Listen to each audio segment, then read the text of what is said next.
Olá, meus queridos, eu espero que vocês estejam bem. Em nossa primeira aula de filosofia, nós vamos retomar o método da refutação utilizado por Protágoras e por Sócrates e depois falaremos também sobre Kant. Em nossa última aula presencial, eu disse a vocês que o Protágoras era considerado um filósofo sofista. Basicamente, quem eram os sofistas antes de nós realmente falarmos deles nas futuras apostilas? Como mencionei, eram professores viajantes que defendiam aí que a verdade deveria ser relativa, não existiam verdades universais ou verdades absolutas. Tanto que a famosa frase do Protágoras está expressa no nosso slide: o homem é a medida de todas as coisas, ou seja, a verdade depende do ponto de vista de cada um. Como eu disse, quando formulamos essa ideia, já concluímos que se a verdade depende do ponto de vista de cada um, ela só pode ser relativa. Lembrem-se do exemplo do turista que eu dei na sala de aula, né? Nós temos dois turistas que vão passar as férias de verão em Atenas. Um turista vem da Suécia, o outro turista vem do Egito.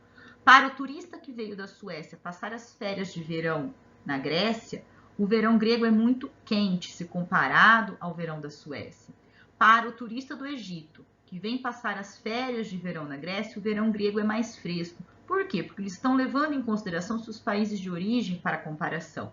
Qual dos dois está correto, Bia? Os dois. Isso prova que algumas verdades de fato podem ser consideradas relativas.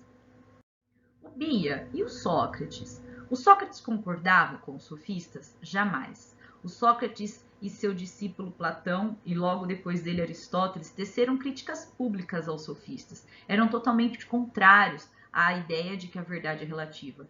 Para Sócrates, para que uma ideia fosse considerada verdadeira, ela deveria ser irrefutável, ou seja, ela deveria ser absoluta, universal. Somente existiam verdades se fossem universais. Observem que tanto Sócrates quanto os sofistas utilizavam-se do método da refutação, como acabei de mencionar, mas para alcançar objetivos diferentes. O Sócrates usava a refutação para encontrar a verdade, recusando-se a aceitar como verdadeiro algo que pudesse ser refutado, ou seja, para Sócrates, as verdades absolutas, as verdades universais eram irrefutáveis. Logo, se pudessem ser refutadas, não eram verdades, era um conhecimento falso. Na opinião dos sofistas, era justamente o contrário, né? Como mencionei com Protágoras, que eram sofistas. Eles utilizavam necessariamente a refutação nos debates em público para convencer a população que estava ouvindo de que o argumento do oponente era frágil, era fraco e podia facilmente ser refutado ou ser desmentido, certo? E lembrem-se de que os principais alunos dos sofistas eram comerciantes e políticos, né, que tinham o intuito de convencer a população de que eles falavam a verdade e seus oponentes mentiam. Moçada, os sofistas, eles não acreditavam em verdades absolutas. Por isso, eles defendiam que toda ideia deveria poder ser refutada. Para eles, a verdade era relativa. O objetivo deles era convencer as pessoas daquilo que elas estavam ouvindo, correto? E os céticos, Bia? Nós falamos deles no começo do capítulo, né, sobre as formas de ceticismo. O que é cético mesmo? Cético é aquele que, a princípio, duvida, é aquele que, a princípio, não acredita. É aquele que, até me perguntar em uma sala, assume uma postura crítica, né? Todo senso crítico, a princípio, é pautado, sim, no ceticismo. Devemos sempre duvidar do conhecimento que é transmitido, buscar conhecer as fontes. Era isso que os céticos faziam, antes mesmo do nascimento de Cristo. Eles buscavam sempre refutar, questionar, desmentir as afirmações sobre um assunto específico, buscando argumentos que fossem sempre racionais, empíricos, palpáveis, que pudessem ser explicados de uma maneira coerente, que fizesse sentido, correto? A partir do século XVI, a filosofia começa a nos apresentar novos caminhos, novos métodos para que pudéssemos formular um conhecimento que pudesse ser considerado como verdadeiro. Bia, você falou século XVI. Nós estávamos falando agora mesmo de Protágoras e Sócrates, que apresentaram o método da refutação, do debate, da dialética no século IV antes de Jesus Cristo. Por que você deu esse salto? Porque praticamente durante quase toda a Idade Antiga foi esse método que prevaleceu. E a Idade Média, Bia? A Idade Média é permeada por outra filosofia que nós vamos aprender lá no segundo colegial. Durante a Idade Média não haviam verdades a ser buscadas, a serem buscadas. As verdades, disse a Igreja Católica, estavam reveladas na Bíblia. Deus já havia revelado. Cabia à filosofia, à racionalidade humana apenas ler e interpretá-las. Com o fim da Idade Média e o advento da Idade Moderna, a razão volta a ser o enfoque da filosofia e surgem aí as primeiras teorias. A primeira delas é apresentada por um filósofo francês chamado René Descartes. O René Descartes, ou René Descartes, as duas pronúncias estão corretas, dizia que o melhor caminho para chegarmos ao conhecimento é utilizando a razão. Os sentidos, lembrando que são 5, visão, tato, olfato, paladar e audição, nos enganam. Somente a razão nos levaria a um conhecimento verdadeiro. Lembrando que René Descartes também era matemático. Tá? Para ele, os sentidos nos enganavam, nos iludiam, e a ilusão de ótica está aí para justamente provar isso. Para contradizer, para rebater as teorias de René Descartes, surge na Inglaterra um filósofo inglês chamado David Hume. É esse senhor da foto aí, em vermelho. Ele criou uma filosofia chamada empirismo. O empirismo só nasceu para contradizer o racionalismo de Descartes. Para ele, todo conhecimento advém justamente do contrário, do uso dos meus sentidos. Eu não posso pensar, dizia David Hume, sem antes ter sentido aquilo, correto? Ou seja, a experiência é o único caminho para que nós pudéssemos formular conhecimento. Vamos trabalhar o empirismo lá no segundo colegial, correto? E, para pôr fim a essa discussão, outro filósofo alemão entra em jogo, um cara chamado Immanuel Kant. Teremos uma apostila dedicada somente a ele no segundo ano. Immanuel Kant disse, olha, tanto René Descartes quanto David Hume tem razão. Nós absorvemos conhecimento usando a razão e usando a experiência. Depende daquilo que nós queremos buscar. Vimos no slide anterior que coube ao Kant superar o embate travado entre racionalistas e empiristas ao desenvolver a sua teoria do idealismo transcendental, segundo a qual tanto a razão quanto a experiência são eficazes na formulação do conhecimento. Mas com Kant, a filosofia moderna vai encontrar diferentes usos para a razão. O uso teórico, segundo o qual a filosofia pode sim nos apontar métodos e caminhos para formularmos conhecimento científico. O uso prático, uma vez que a filosofia pode nos fornecer a capacidade para validar as nossas condutas morais. O uso especulativo, de acordo com o qual a filosofia é capaz de nos fornecer conhecimento para analisarmos a beleza nas obras de arte. Agora, no que se refere ao desenvolvimento do conhecimento científico na Idade Moderna, muitas vezes o Kant apoiou a postura dos filósofos da corrente ceticista, segundo a qual o método da refutação é eficaz para inibir o desenvolvimento de teorias equivocadas, como, por exemplo, a teoria geocêntrica, desenvolvida no século II d.C. pelo astrônomo e matemático Ptolomeu, que era grego, mas viveu no Egito, segundo o qual a Terra era o centro do universo. Essa teoria só foi refutada no século XVI com Copérnico, que desenvolveu a teoria do heliocentrismo, adotada até os dias atuais. Ao analisar a experiência humana, o Kant concluiu que não há nada que possa acontecer no mundo ao nosso redor fora do espaço e do tempo. Imagine que estamos trabalhando um fato histórico. Imediatamente somos reportados ao lugar e quando esse fato histórico pode ter acontecido.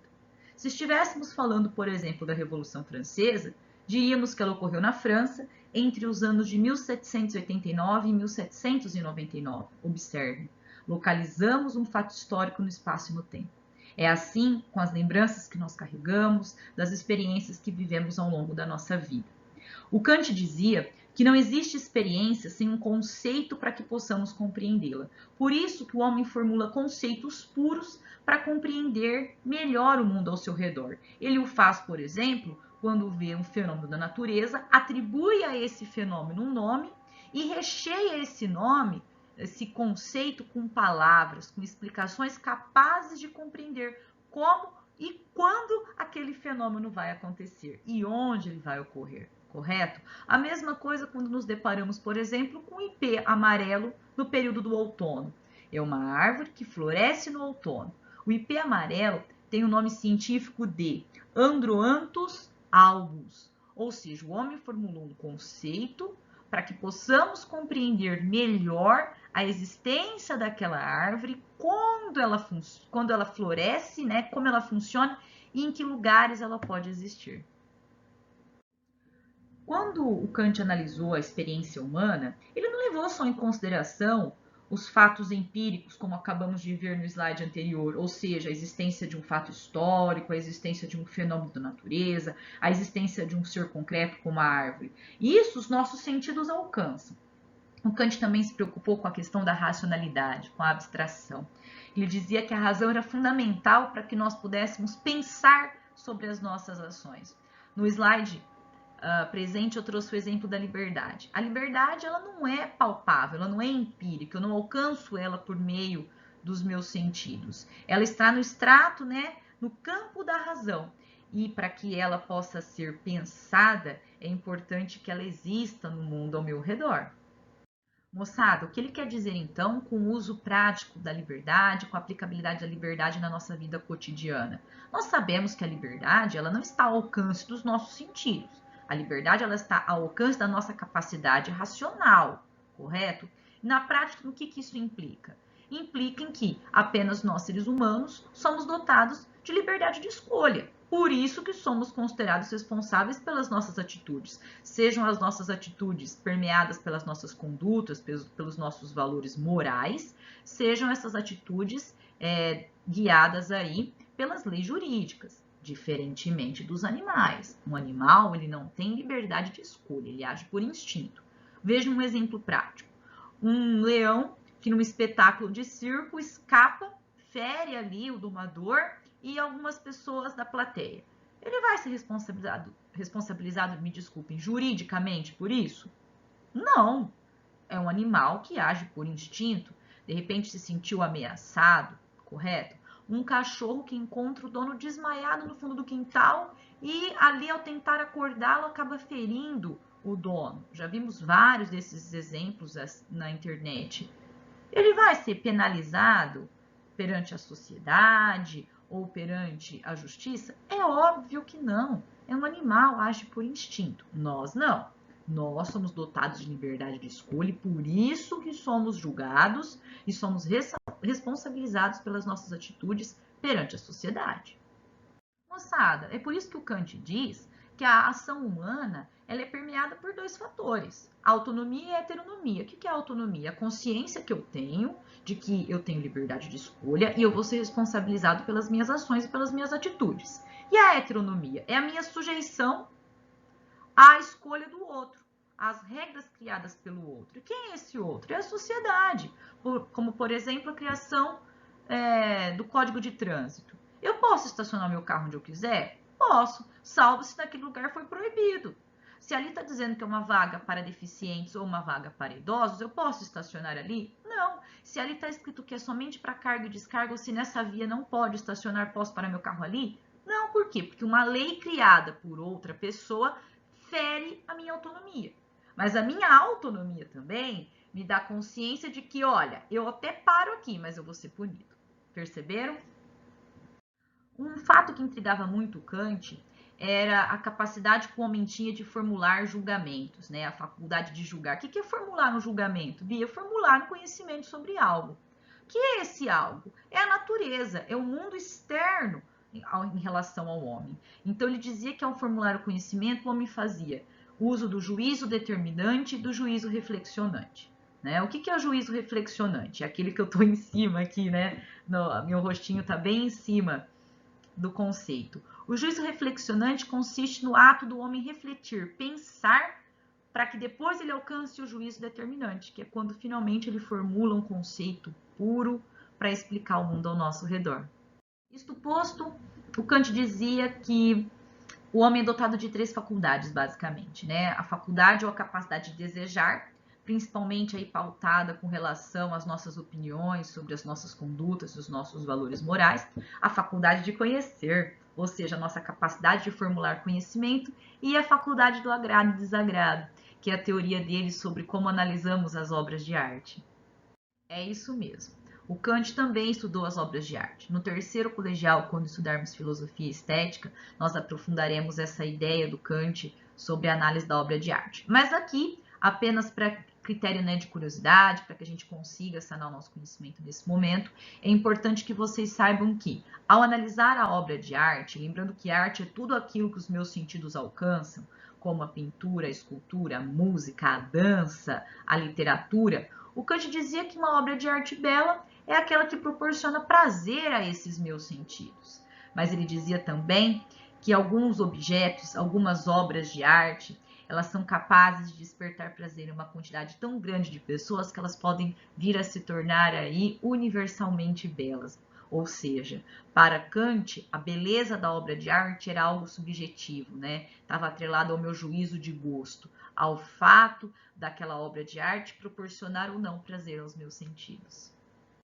Para finalizar a aula da Bia de hoje, é importante que nós consigamos entender as 3 aplicações da filosofia para o Kant. Kant nos mostrou que a filosofia era um caminho capaz de, primeiro, apresentar métodos para que possamos formular conhecimentos verdadeiros. Segundo, fazer com que possamos refletir sobre as nossas condutas, as nossas ações, as nossas posturas, os nossos valores morais. E terceiro, a filosofia também promovia a análise da obra de arte, ou seja, o fato de considerarmos uma obra de arte bela ou não.